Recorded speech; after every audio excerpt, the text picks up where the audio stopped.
Bismillahirrahmanirrahim. Assalamualaikum warahmatullahi wabarakatuh. Waalaikumsalam warahmatullahi wabarakatuh. Alhamdulillahirabbil alamin. Alhamdulillahilladzi hadana li hada wa ma kunna linahtadiya laula an hadanallah. Asyhadu an la ilaha illallah wahdahu la syarikalah wa asyhadu anna Muhammadan abduhu wa rasuluh. Allahumma shalli ala Muhammad wa ala alihi wa sahbihi ajma'in. Amma ba'du. Yang terhormat pemateri kajian Ba'da Maghrib pada malam hari ini beliau Al-Ustaz Haji Rahmadi Wibowo Suwarno, LC MAM Hum. Bapak Ibu jamaah kajian rutin yang dirahmati oleh Allah. Pertama dan yang paling utama, marilah kita senantiasa memanjatkan puji syukur kita atas kehadirat Allah Subhanahu wa taala yang telah memberikan kita nikmat sehat, nikmat sempat sehingga pada malam hari ini kita masih diberikan kemudahan untuk mengikuti kajian rutin Ba'da Maghrib Masjid Islamic Center UAD. Yang kedua, sholawat serta salam semoga tercurah limpahkan kepada baginda Nabi Muhammad SAW dan semoga kita senantiasa mengikuti sunnah-sunnahnya. Amin Allahumma amin. Bapak Ibu jamaah sekalian, malam hari ini kita akan mengawali atau mengawali tema yang baru di kajian Ba'da Maghrib tentang Sayyidul Istighfar. Oleh sebab itu, untuk mengawali kajian pada malam hari ini, mari kita bersama-sama membaca basmalah. Bismillahirrahmanirrahim. Baik, untuk mempersingkat waktu, mari kita simak dan perhatikan tema kita, tema yang menarik ya, Sayyidul Istighfar, tentang meminta ampunan dan sebagainya. Bagaimana tata caranya dan apa saja nanti akan dibahas secara rinci oleh beliau Al-Ustaz Haji Rahmadi Wibowo Suwarno, LC MAM Hum. Baik, kepada Ustaz Rahmadi kami persilakan. Monggo Ustaz. Assalamualaikum warahmatullahi wabarakatuh. Waalaikumsalam warahmatullahi wabarakatuh. Alhamdulillahi rabbil alamin. Wassalatu wassalamu ala ashrafil anbiya'i wal mursalin wa ala alihi wa ashabihi wa man tabi'ahu bi ihsanin ila yaumiddin wa ba'd. Bapak-bapak, ibu-ibu, jamaah kajian Ba'da Maghrib Masjid Islamic Center Universitas Ahmad Dahlan yang berbahagia dan dirahmati Allah Subhanahu wa taala, serta moderator Mas Awin. Tentu yang pertama kita bersyukur bahwa Allah masih memberi berbagai kenikmatan kepada kita, terutama nikmat umur panjang, sehingga kita masih diberikan kesempatan untuk bisa hadir dalam kajian pada hari ini. Salam dan salawat kita aturkan kepada junjungan kita Nabi Muhammad SAW. Baik, Bapak Ibu sekalian yang dirahmati Allah, terkait dengan materi kita kajian pada maghrib ini, jadi terkait dengan istighfar ya. Kalau kita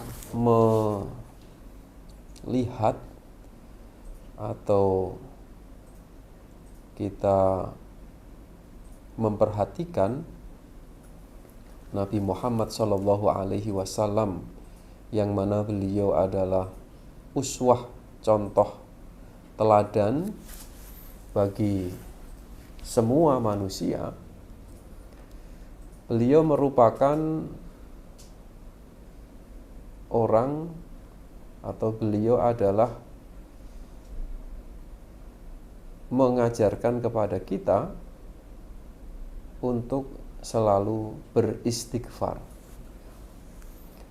Di dalam beberapa riwayat ya, beliau melakukan ya, atau mengucapkan istighfar itu. Dalam satu riwayat beliau menyebutkan sebanyak 100 kali kan gitu. Kalau 100 kali ya, berarti kalau itu dibaca setelah melaksanakan sholat fardu ya, berarti dibaca sebanyak 20 per sholat.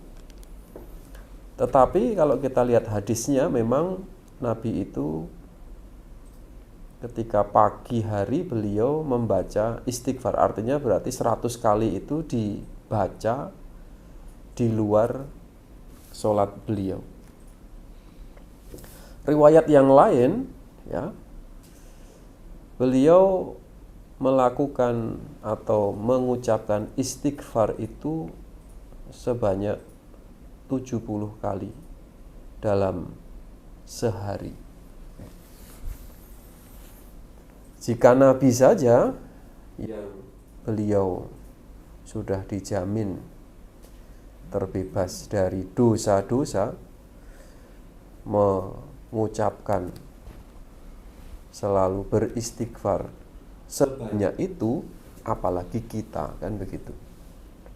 Ini ada hadisnya, wallahi inni la astaghfirullah wa atubu ilaihi fil yaumi akthar min sab'ina marrah. Jadi ya 70 lebih, kan begitu. Nah, pertanyaannya apa itu istighfar? Lalu apa manfaatnya? Lalu kemudian bagaimana kita itu melakukannya? Ya. Termasuk lafal-lafal yang diajarkan oleh Rasulullah itu seperti apa? Nah, nanti maka tadi disebut Sayyidul Istighfar, maka itu nanti adalah bagian atau salah satu dari yang diajarkan Nabi, bentuk cara bagaimana kita itu beristighfar. Jamaah sekalian yang dirahmati Allah, jadi istighfar itu hakikatnya adalah pengakuan, ya, secara sadar bahwa diri kita ini serba lemah, ya, memiliki banyak hal yang kurang, ya. Jika seseorang itu mengakui banyak kesalahan, banyak dosa, maka sebaliknya berarti dia mengakui, ya, bahwa Allah itu Maha Pengampun, ya, bahwa Allah Subhanahu wa taala itu maha luas ampunannya. Nah, secara kebahasaan istighfar, ya, itu diartikan, ya, menutup, atau ada juga yang mengartikan menghapus, ya. Apa yang ditutupi memang banyak sekali dalam beberapa kitab penjelasan dalam tafsir ketika menafsirkan, ya, ayat-ayat tentang istighfar itu. Yang ditutup itu kita memohon kepada Allah untuk ditutupi, ya, niat busuk, niat buruk, kan begitu. Ya, meskipun niat buruk itu, ya, dia akan terhitung sebagai suatu perbuatan yang dianggap dosa jika dia dilakukan. Maka kalau seseorang, ya, dia berada di dalam satu majelis, kan pasti ada dalam batinnya itu kan berucap bermacam-macam, kan begitu. Ya, bisa baik, bisa buruk, ya. Nah, itu berarti yang dimohonkan adalah niat yang buruk itu ditutupi, ya. Ada juga yang mengartikan, ya, yang ditutupi itu adalah isi perut. Dan alhamdulillah sampai hari ini isi perut kita tertutup. Kalau terbuka, ya bubar, kan begitu, ya. Ada penjelasan seperti itu. Tapi secara umum, ya, bahkan sebagian besar mengartikan yang ditutupi itu adalah dosa, ya. Jadi kesalahan, ya. Jadi kita melakukan hal-hal yang dilarang dalam agama sehingga menimbulkan dosa, maka dengan istighfar itu ya, maka dia ditutupi, atau bahasa yang lebih umum dihapus ya. Jadi itu makna dalam istighfar ya.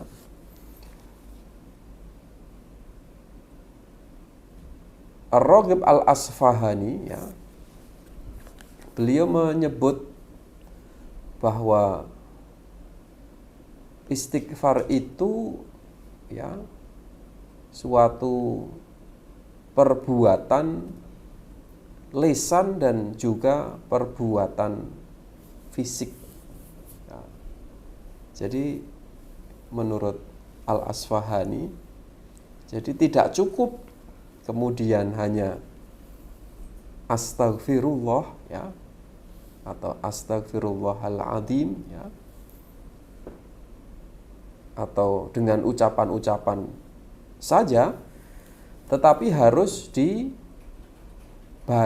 dengan perbuatan-perbuatan yang menunjukkan ya penyesalan ya, menunjukkan perubahan ya dari hal-hal yang dia lakukan yang dilarang dalam agama ya. Jamaah sekalian dirahmati Allah, kalau kita lihat lagi di dalam Al-Qur'an ya, jadi istighfar ini merupakan perintah kan begitu.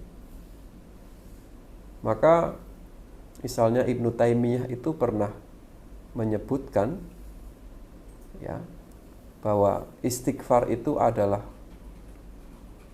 ucapan yang terbaik dari doa. Jadi doa yang terbaik itu adalah ya istighfar itu begitu. Nah, doa kita ketahui kan perintah kan ya. Oke. Nah, istighfar ya ini juga merupakan suatu yang diperintahkan. Maka jika diperintahkan, konsekuensinya jika seorang muslim tidak pernah memohon, meminta ampun ya berarti dia berdosa. Jadi berarti kan dia menganggap dirinya itu tidak ada kelemahan, tidak ada kekurangan, tidak ada dosa, dan itu tidak dibenarkan secara syariat, kan begitu. Nabi sendiri kan mengajarkan tadi di awal ya kita buka bahwa beliau yang sudah dijamin ya oleh Allah Subhanahu wa taala, beliau tetap mengucapkan ya istighfar itu ya, bahkan tidak hanya puluhan ya, tapi sampai tadi disebut dalam satu riwayat 100 kali dalam satu hari. Ini bisa dihitung selama hidup ya, kalau 100 berarti ya satu hari dikalikan 360 dikalikan 60 ya berarti bisa berjuta-juta yang diucapkan kan begitu. Nah, di dalam surat Az-Zumar disebutkan a'udzubillahi minasyaitonirrajim, bismillahirrahmanirrahim. Qul ya ibadiyalladzi asrafu ala anfusihim la taqnatu mir rahmatillah. Ya, katakanlah ya hai Muhammad ya ibadi, wahai hamba-hambaku yang melampaui batas terhadap diri mereka, maka kamu jangan berputus asa dari rahmat Allah ya. Jadi apapun yang pernah dilakukan ya, pintu taubat, nah ini ayat ini juga menjadi dasar dalam bab taubat bahwa tetap terbuka kan begitu ya. Jadi tidak boleh berputus asa dari rahmat Allah ya. Maka kalau ada orang mengeluh, Allah ini tidak mengampuni saya sudah banyak sekali dosa-dosa, nah itu tidak dibenarkan. Maka yang dilakukan adalah ya penuh dengan keyakinan bahwa Allah itu merahmati, termasuk jika dia meminta ampun ya dia meyakini pasti diampuni, kan begitu. innallaha yaghfiru dzunuba jami'a. Ya, Allah itu mengampuni ya semua dosanya. Ya, ditekankan lagi ya, innahu huwal ghafurur rahim. Ya, bahwasanya Allah itu Maha Pengampun, Maha Penyayang. Jadi istighfar itu merupakan perintah ya. Jadi jika seseorang melaksanakan atau mengucapkan, melakukan istighfar, maka dia menepati syariat, menepati perintah agama. Lalu apa yang perlu disiapkan? Kan begitu. Ya. Jadi ini misalnya ya, seorang ulama kontemporer ya, Yusuf Al-Qaradawi ya, beliau menyebutkan ya paling tidak bahwa orang beristighfar itu satu ya, niatnya harus lurus, harus ikhlas ya. Jadi pengakuan yang memang betul-betul tulus ya. Ya, bukan istighfar yang hanya disaksikan oleh manusia, tetapi betul-betul ditujukan ya kepada Allah Subhanahu wa taala. Dan ini merupakan ya, landasan bagi semua perbuatan ya. Ikhlas ini kan landasan semua ibadah. Tanpa ikhlas ya, meskipun banyak, meskipun ya tata caranya sesuai, tetapi tidak dilandasi dengan niat yang ikhlas, ya akan menjadi sia-sia. Kemudian yang kedua, hatinya dan lidahnya itu bersamaan ya ketika dia mengucapkan astagfirullah ya. Jadi bukan hanya lidahnya, tetapi ya karena tadi diawali dari niat yang tulus ya, maka hati ya, karena hati itu yang melakukan niat, maka diawali dari hati, lalu kemudian lisannya dia mengucapkan ya, astaghfirullahaladzim. Maka berarti bisa kita artikan dalam mengucapkan itu menjiwai apa yang diucapkan ya. Jadi dia mengucapkan sekaligus hatinya itu juga mengucapkan. Jadi menjiwai betul ya. Oke. Lalu apa saja jamaah sekalian yang dirahmati Allah? Ya. Manfaat dari istighfar ini ya. Yang pertama, salah satu bentuk ketaatan. Tadi kita sebut kan bahwa istighfar itu adalah kewajiban. Jadi harus kita lakukan. Kalau seseorang melakukan kewajiban, berarti dia sudah di dalam koridor atau di dalam rel ketaatan itu. Ya, jadi istighfar itu salah satu bentuk ketaatan. Lalu kemudian dengan istighfar tadi ya, secara definisi kan tadi ditutup kan ya, yang ditutup atau dihapus adalah dosa. Maka istighfar itu manfaatnya dosa-dosanya diampuni, kan begitu. Ya, bahkan kalau kita baca dalam Al-Quran ya, balasan yang selalu disebutkan ketika seseorang itu melakukan yang dituntunkan ya, itu nanti akan ketemu dalam dua hal Mas Awin ya. Yang pertama itu adalah dimasukkan ke dalam surganya ya.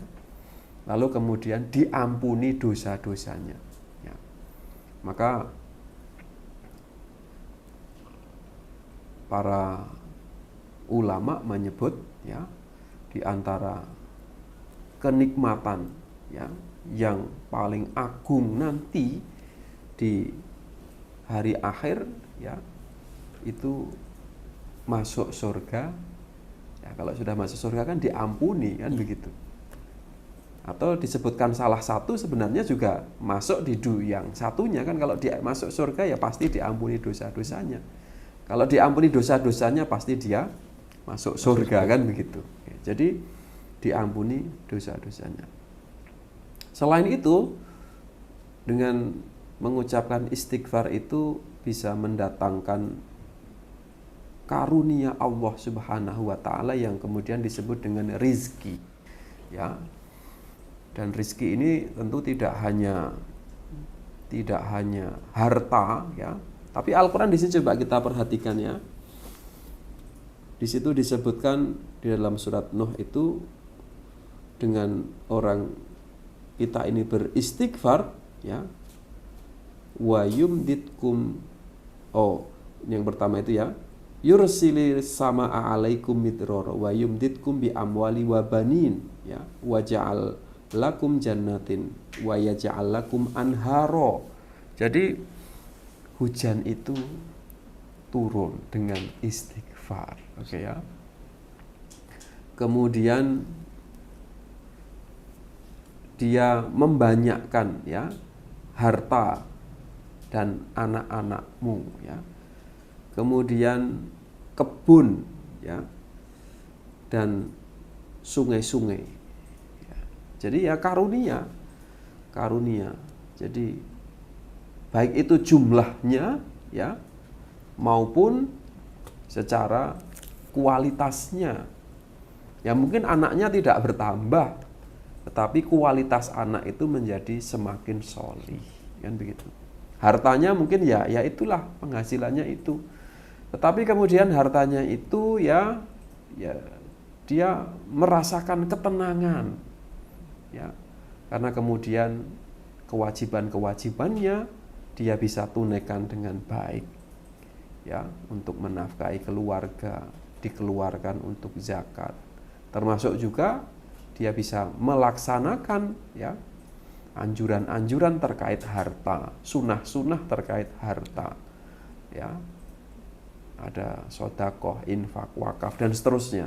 Jadi rizkinya itu bertambah baik secara kualitas ya, maupun secara kuantitas. Oke. Termasuk terhindar dari azab ya, ini dalam surat Al-Anfal ya. Disebutkan pada penggalan yang akhir itu wa makanallahu mu'adzibahum wa hum yastaghfirun ya. Jadi tidak akan mengazab, menghukum selagi ya orang itu memohon ampunan ya, selalu beristighfar. Oke. Jadi ini terkait kenapa kita dituntunkan untuk beristighfar. Lalu lafalnya apa saja? Lafalnya banyak ya. Coba sudah kita ada beberapa lafal ya. Baik itu yang panjang ataupun yang pendek berdasarkan ya yang disebutkan di dalam Al-Qur'an maupun Al-Hadis ya. Yang pertama bacaan itu adalah astaghfirullahaladzim kan begitu ya. Atau astagfirullah dulu ya, astagfirullah. Kemudian astaghfirullahaladzim ya. Kemudian ada rabbighfirli. Ya. Dan ini kita baca beberapa di dalam sholat. Ya. Maka sholat itu kan selain pujian, di situ ada doa. Nah tadi kita sebut doa itu di dalamnya diantaranya adalah istighfar itu untuk diampuni dosa-dosanya. Subhanallahi wa bihamdi astaghfirullah wa atubu ilaih. Ya. Kemudian astaghfirullahaladzim la ilaha illahu wal hayyul qayyum wa atubu ilaihi ya. Itu ada lafal. Atau Allahumma inni dzalamtu nafsi dzulman katsira la yaghfiru dzunuba illa anta faghfirli maghfiratan min indik warhamni innaka antal ghafurur rahim. Ini kalau dibaca di dalam sholat pada tahiyat awal ya. Duduk tahiyat awal untuk sholat yang 3 ataupun yang 4, setelah membaca innaka hamidum majid kan dituntunkan untuk kemudian membaca doa ini ya. Doa ini di dalam sholat ada, tapi juga boleh, artinya dituntunkan juga untuk dibaca di luar sholat kan begitu. Atau kemudian ada bacaan juga Rabbana dzalamna anfusana wa illam taghfir lana wa tarhamna lanakunanna minal khasirin kan begitu. Lalu yang ke-8 ya, ada yang ini tadi judul kita Sayyidul Istighfar ya. Jadi Sayyid itu ya yang utama ya. Dia yang paling, ada juga yang mengartikan itu pemimpin ya, yang terdepan ya, Sayyid ya. Dari mana itu? Ya memang penyebutannya dari Nabi sendiri ya. Ini dalam riwayat Al-Bukhari ya, disebutkan bahwa Rasulullah itu bersabda ya, Sayyidul istighfari antakula ya. Jadi ada istighfar yang paling baik, yang menjadi pemimpinnya istighfar ya. Apa itu? Allahumma anta rabbi la ilaha illa anta khalaqtani ana abduka wa ana ala ahdika wa wa'dika mastata'tu a'udzu bika min syarri ma shana'tu abu'u laka bi ni'matika alayya wa abu'u bi dzambi faghfirli fa innahu la yaghfirudz dzunuba illa anta.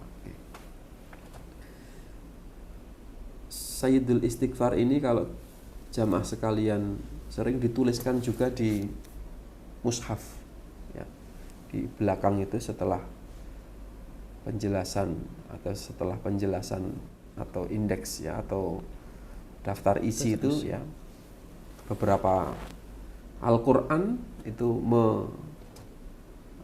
cetakan ya, beberapa cetakan Al-Quran itu menyantumkan ini. Ini maknanya sangat, atau isinya sangat bagus sekali ya. Allahumma anta rabbi la ilaha illa anta ya. Ya Allah, Engkau adalah Tuhanku, la ilaha illa anta ya. Tidak ada Tuhan yang berhak diibadahi selain Engkau. Khalaqtani ana abduka, Engkau telah menciptakanku dan aku adalah hambamu. Nah ini pengakuan dulu ya, pengakuan bahwa Allah itu Dia pencipta, Dia yang mengatur segalanya ya. Ada juga yang menyebut ini pengakuan untuk mengagungkan Allah, menyanjung. Maka nanti di antara adab dalam berdoa itu, maka sanjunglah Allah terlebih dahulu sebelum engkau menginginkan atau memohon sesuatu ya. Jika engkau memohon rezeki, maka sebutlah sifatnya, ya Razzaq ya, atau mohon ampunan, ya Ghaffar. Oke. Dan seterusnya kan ya. Jadi dengan pujian, khalaqtani wa ana abduka ya, yang menciptakanku ya, dan aku ini adalah hambamu ya, hamba ya, ya abdi ya, berarti kita itu mengakui bahwa kita itu serba terbatas. Hamba itu kan ada tuan kan begitu, ada hamba pasti ada tuan ya, tuannya adalah Allah. Hamba itu harus ikut aturan Allah ya. Lalu disebutkan wa ana ala ahdika wa wa'dika mastata'tu ya. aku setia pada perjanjianku. Nah, dalam syarah disebutkan perjanjian di sini perjanjian untuk melakukan kebaikan-kebaikan, untuk mengesahkan Allah, ya, untuk kemudian tidak bermaksiat, ya. Wa wa'dika mastata'tu, ya, dan keyakinanku terhadap apa yang engkau janjikan, ya. Sekuat kemampuanku. Nah, di sini menyebutkan tentu manusia ini tidak bisa melakukan semua yang menjadi aturan, tetapi kita ini melakukan sekuat tenaga, semampu kita. Ya, kalau tadi kita sholat berjamaah ya Mas Awin, ya, ya kita kan harus mengukur kemampuan, kan begitu. Tidak boleh melebihkan, ya, tidak boleh kemudian mengurangkan. Ya kalau kemudian kemampuannya berdiri, ya berdiri, kan begitu. Jangan menurunkan menjadi duduk, kan begitu. Atau kemudian yang seharusnya dia duduk, jangan melebihkan dia untuk berdiri, kan begitu. Dalam semua ibadah begitu, mastata'tu. Jadi sesuai dengan kemampuan, ya. Bahkan kalau dalam haji itu disebutkan sangat tegas, ya, manistata'a ilaihi sabila. Jadi orang yang mampu, ya, untuk menempuh dari haji itu. Oke, kita percepat, sudah azan nih Mas Awin, ya. A'udzubika min syarri ma shana'tu, ya, aku berlindung, ya, dari semua kejelekan yang aku perbuat. Abu ulaka bi nikmatika alayya, aku mengakui bahwa nikmat itu hanya darimu, ya. Wa abu laka bi dzambi faghfirli, ya, aku mengakui dosaku, maka ampuni, ya. Fa innahu la yaghfiru dzunuba illa anta, ya, tidak ada pengampunan kecuali dari engkau. Jadi jamaah sekalian yang dirahmati Allah, ya, mari kita pilihlah begitu, ya. Ada banyak sekali bacaan begitu, tapi kita berusaha, ya, sekuat tenaga setiap hari kita, ya, kita mengucapkan istighfar, kan begitu. Demikian yang saya sampaikan. Semoga menambah ketakwaan kita, kedekatan kita kepada Allah. Saya akhiri. Assalamualaikum warahmatullahi wabarakatuh. Waalaikumsalam warahmatullahi wabarakatuh. Terima kasih Ustadz Rahmadi telah menyampaikan tema yang menarik pada malam hari ini, dan semoga kita bisa mengambil hikmahnya dan menambah wawasan kita. Bapak Ibu jamaah sekalian, karena waktu sudah Isya, mungkin kita cukupkan terlebih dahulu kajian pada malam hari ini, dan insya Allah akan kita lanjutkan di pekan yang akan datang. Sekali lagi terima kasih kepada Ustadz Rahmadi yang telah menyampaikan materinya, dan semoga Allah senantiasa memberikan kesehatan untuk Ustadz Rahmadi dan keluarga. Amin ya rabbal Mari kita akhiri kajian pada malam hari ini dengan membaca hamdalah bersama-sama. Alhamdulillahirabbil alamin. Selaku moderator mohon maaf masih banyak kekurangan. Kami akhiri. Nun wal qalam wa ma yasturun. Assalamualaikum warahmatullahi wabarakatuh. Waalaikumsalam warahmatullahi wabarakatuh. Alhamdulillah.